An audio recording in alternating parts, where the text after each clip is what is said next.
इंसान अपने कर्मों की वजह से ऊंचा बनता है। गौरव को आज लग रहा था कि पढ़ा लिखा और साहब बाबू होने के बावजूद अपने कर्मों और नियत की वजह से वह अनपढ़ जाहिल रिक्शे वाले के सामने बौना है। दोस्तों नमस्कार, एक बार फिर से स्वागत है आपका अपना चैनल हिंदी रियल स्टोरी में। दोस्तों आप लोगों से निवेदन है कि वीडियो को पूरा देखें और वीडियो अच्छा लगे तो लाइक करें, कमेंट करें और चैनल पर नए हैं तो प्लीज़ सब्सक्राइब जरूर करें। तो चलिए दोस्तों कहानी को शुरू करते हैं। गौरव की नज़र जैसे ही हॉल में प्रवेश होते बनवारी प्रसाद पर पड़ी तो उसकी बाँछें खिल गईं। तकरीबन 60 वर्षीय बनवारी प्रसाद अपना प्रोविडेंट फंड निकलवाने के लिए पिछले 6 महीनों में 15 से 20 चक्कर प्रोविडेंट फंड ऑफिस के लगा चुके थे। गौरव था कि हर बार कोई न कोई अड़ंगा लगा ही देता था और साथ ही यह इशारा भी कर देता था कि अगर सेवा पानी नहीं करोगे तो इसी तरह चक्कर ही लगाते रह जाओगे, फंड नहीं मिलेगा।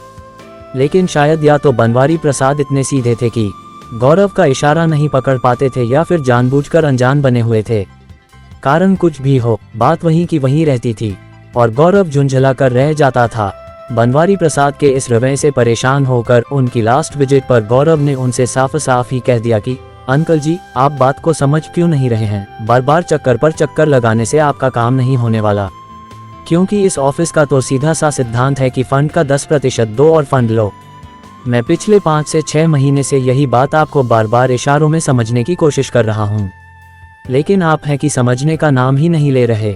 मुझे लगा कि आपको खुलकर बता देना ही उचित होगा, बाकी आगे आपकी मर्जी।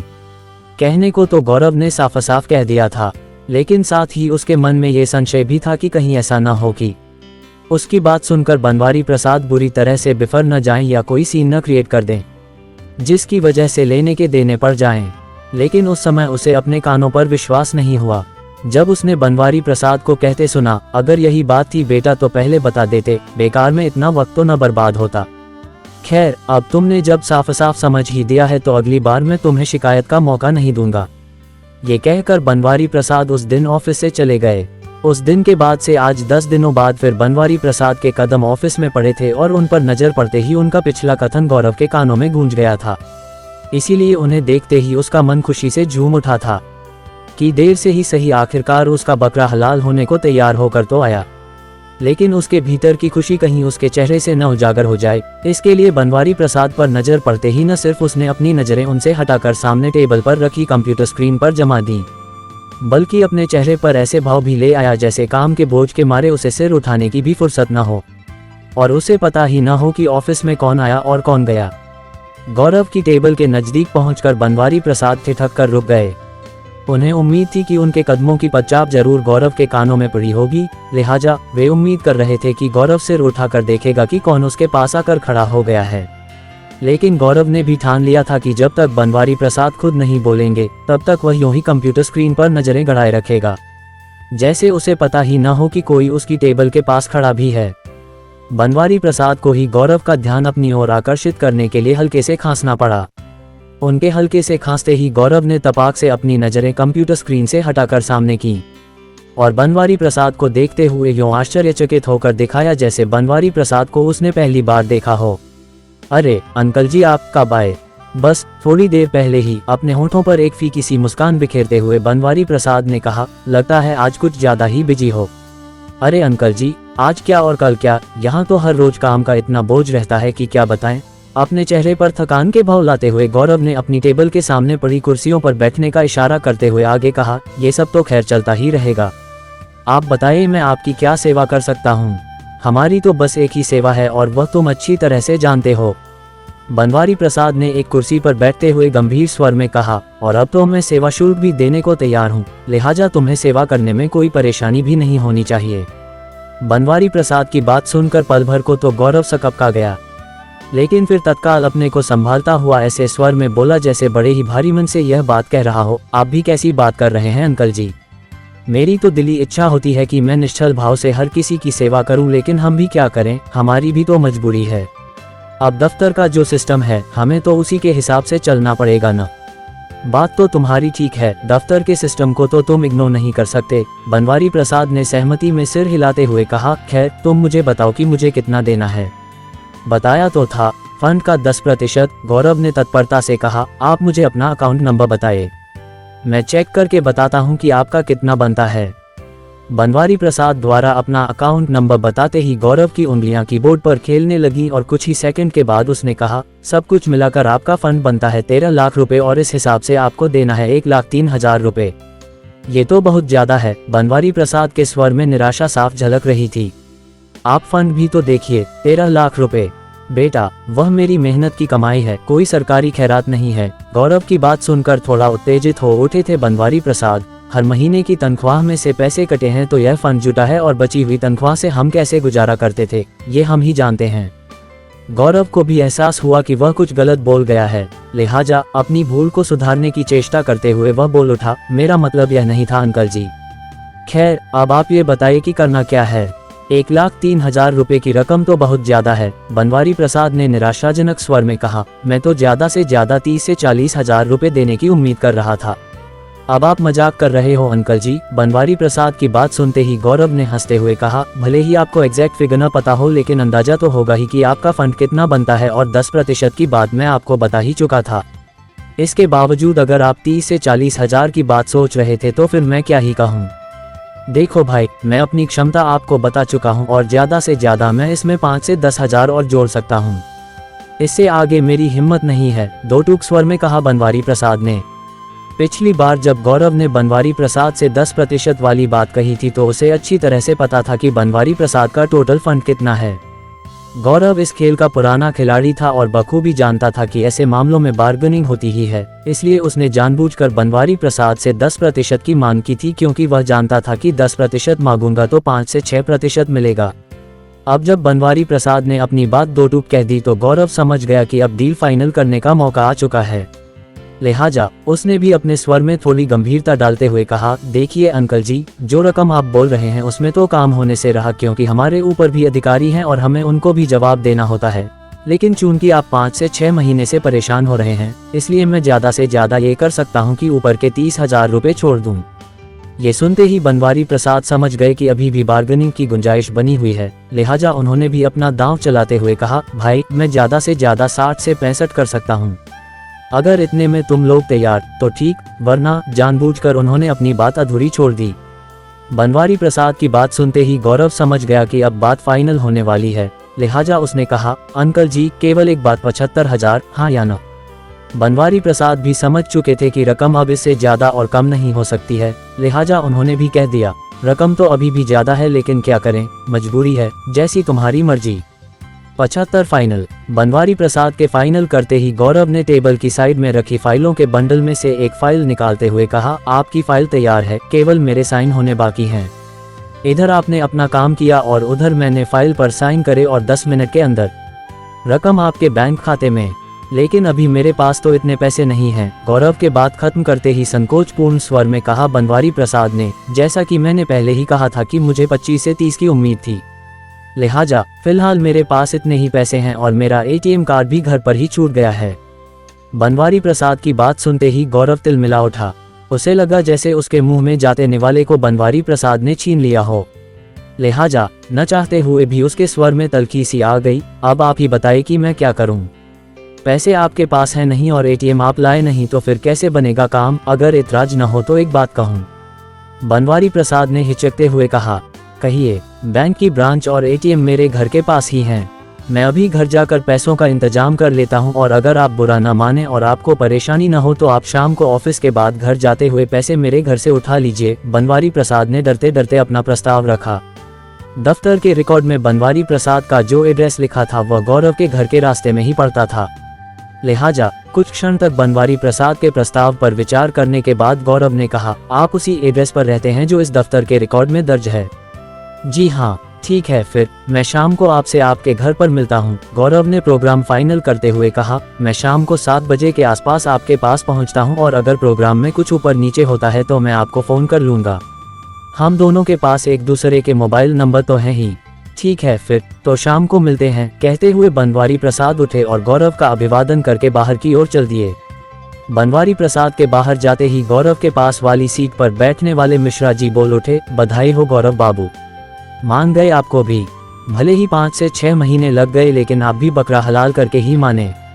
भाई क्या करें, अगर बकरा हलाल करने से चूकेंगे तो फिर सूखी दाल रोटी पर ही पलेंगे। गौरव ने हंसते हुए जवाब दिया, और अगर सूखी दाल रोटी पर ही पलना है तो लानत है ऐसी सरकारी नौकरी पर। सही कहते हो भाई, मिश्रा जी ने भी हंसते हुए गौरव का समर्थन करते हुए कहा। तो फिर इसी बात पर हो जाए आज शाम को पार्टी। अरे आज नहीं, कल। क्यों भाई, अभी माल कहाँ आया है? गौरव ने खुलासा करते हुए मिश्रा जी को पूरी बात बताई। गौरव की बात सुनते ही मिश्रा जी गंभीर होते हुए बोले, भाई सतर्क रहना, किसी लफड़े में न फंस जाना।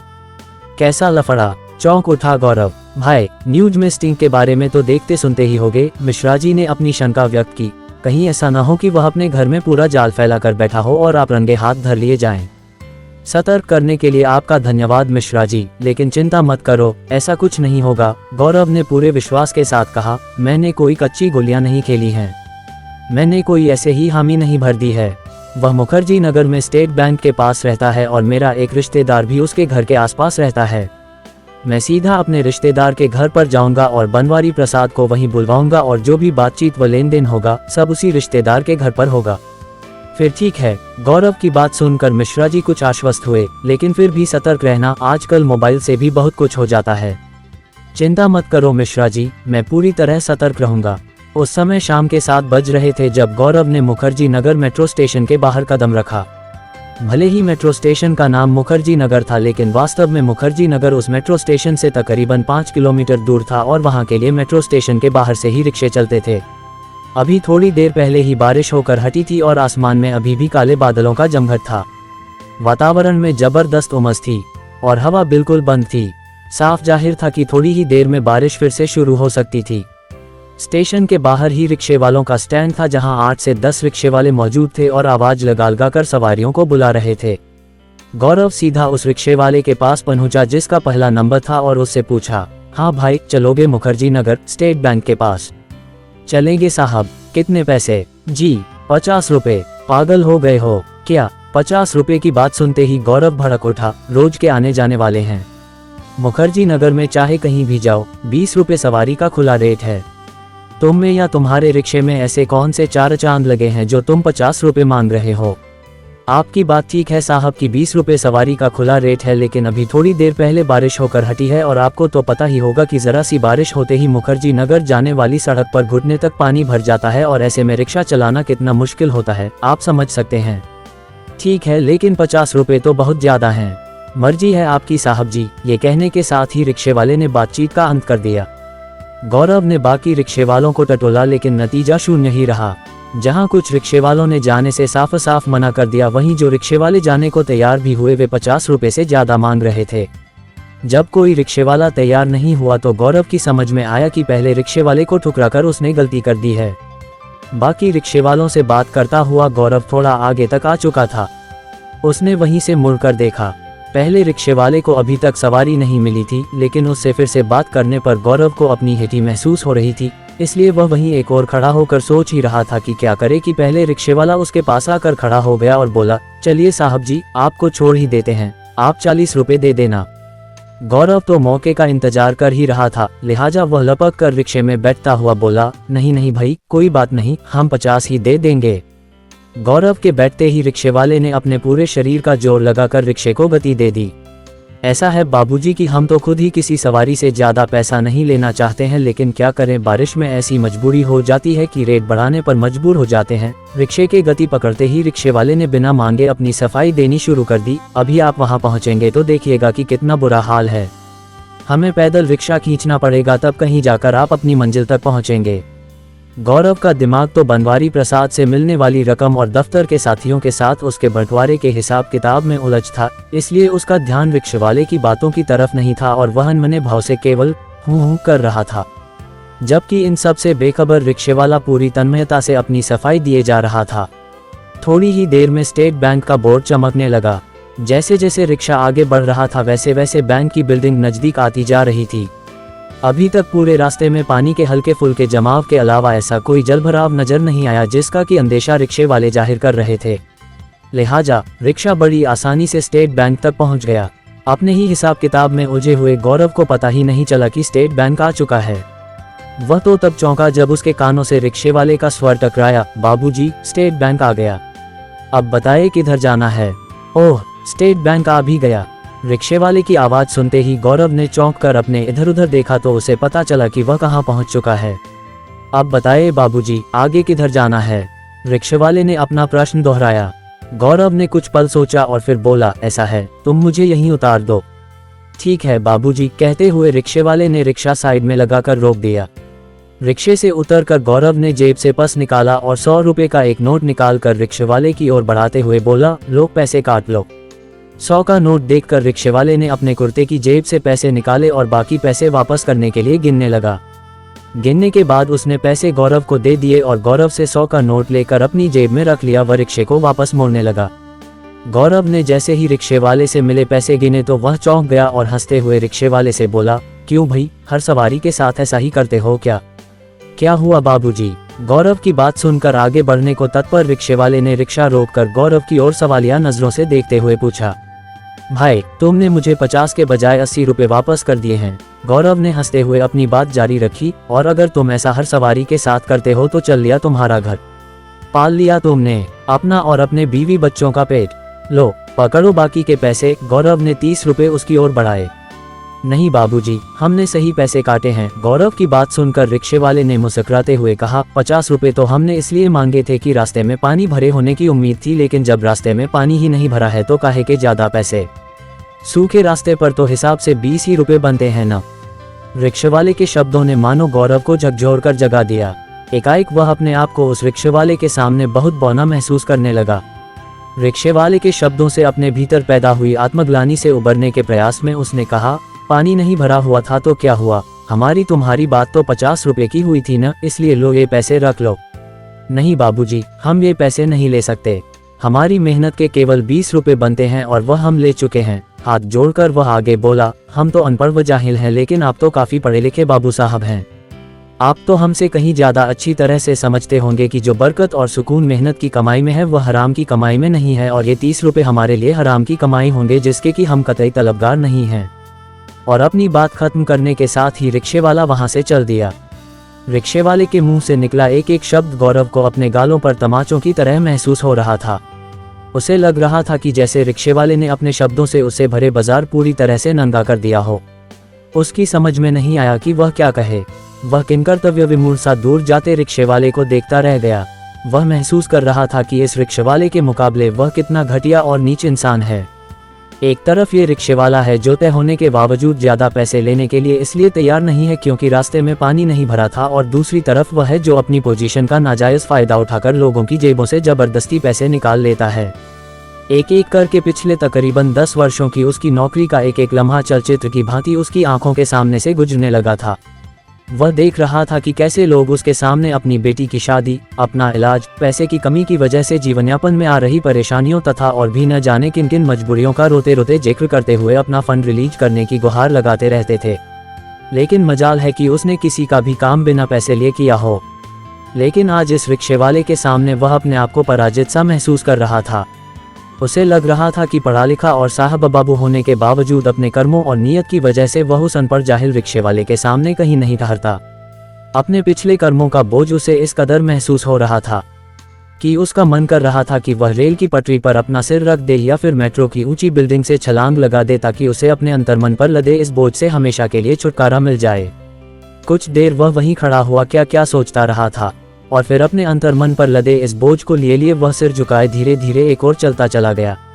सुबह के 10:30 बज चुके थे और बनवारी प्रसाद की समझ में नहीं आ रहा था कि वे क्या करें। कल शाम को जब 8 बजे तक भी न तो गौरव आया और न ही उसका कोई फोन आया तो उन्होंने उसके मोबाइल पर 2 से 3 बार कॉल की। हर बार घंटी तो बजी लेकिन उसने फोन नहीं उठाया। उनकी समझ में नहीं आ रहा था कि आखिर ऐसी क्या बात हो गई जो सारी बातें तय होने के बाद न तो गौरव घर ही आया और न ही उसका फोन उठा रहा है। आज सुबह से भी वे 3 से 4 बार फोन लगा चुके थे लेकिन हर बार घंटी बजती थी, फोन नहीं उठा। बनवारी प्रसाद सोच रहे थे कि अगर एक बार बात हो जाती तो सारी बात साफ हो जाती कि आखिर माजरा क्या है। अभी वे ये सोच ही रहे थे कि पीएफ ऑफिस जाएं या न कि उनके फोन पर मैसेज आने का रिंगटोन बजा। उन्होंने फोन उठाकर मैसेज पढ़ा तो उन्हें अपनी आंखों पर यकीन ही नहीं हुआ। उन्हें लगा कि उनसे पढ़ने में गलती हो रही है, लिहाजा उन्होंने एक बार फिर ध्यान से मैसेज पढ़ा। गलती की कोई गुंजाइश ही नहीं थी। मैसेज साफ था कि उनका फंड उनके बैंक अकाउंट में ट्रांसफर हो चुका था। तो आप सबको ये कहानी कैसा लगा कमेंट में जरूर बताएं और वीडियो पसंद आई हो तो लाइक करें। और इसे शेयर भी जरूर करें। धन्यवाद।